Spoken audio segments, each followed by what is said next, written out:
we caught a swarm, and he told me to sit down in his chair real quick. He'll be right back. And I was looking whatever direction. He came up behind me and dumped a swarm of bees on me, and I got stung like 100 and something times. And now stings don't really hurt.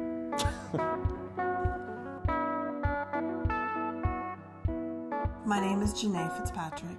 My relationship with bees is one of interest and connection with my father, who was a beekeeper for years.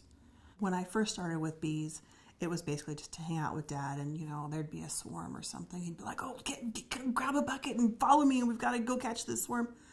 So I would grab, a big baggy sweatshirt, and I'd tie it around my head, and I'd be underneath a tree waiting for him to shake down the swarm with holding a bucket, waiting, unaware, not really caring that, I was about to have bees possibly fall on me. But, Dad always knew what he was doing, and we never had that happen. But after you start getting stung, it's a little bit intimidating, but it's extremely interesting. The more you learn, at least the more I learned, the more I wanted to know.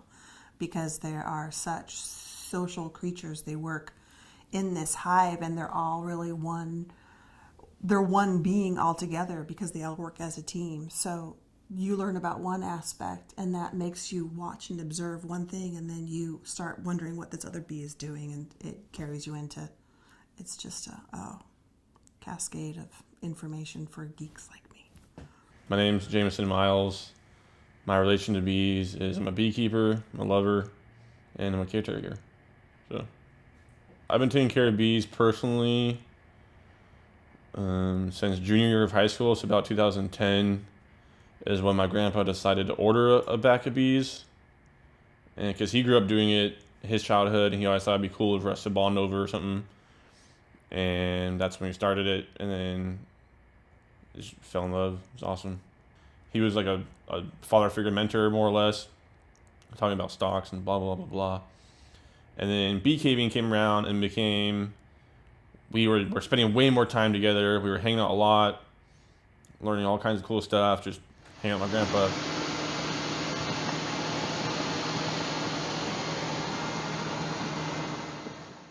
As time went on, he got sicker and sicker with cancer and whatnot towards the end.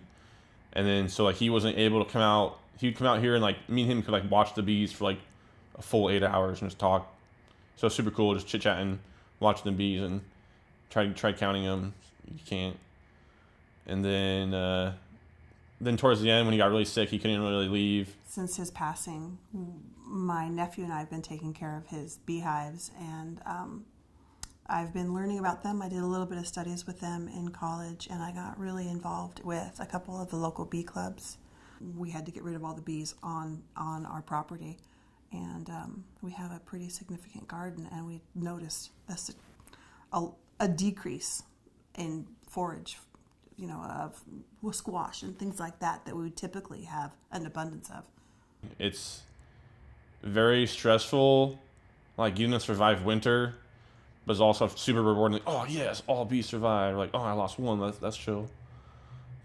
But then this last winter we lost all of them, which kind of bummed me. But you can always buy more. And then we have other hives scattered throughout the area, not just the ones that we have. So then me and my aunt started taking over and just keep it going because one, super fun. Two, reminiscence of my grandpa. So that's pretty cool to me. Kind of makes you feel like he's still there. So bees are awesome.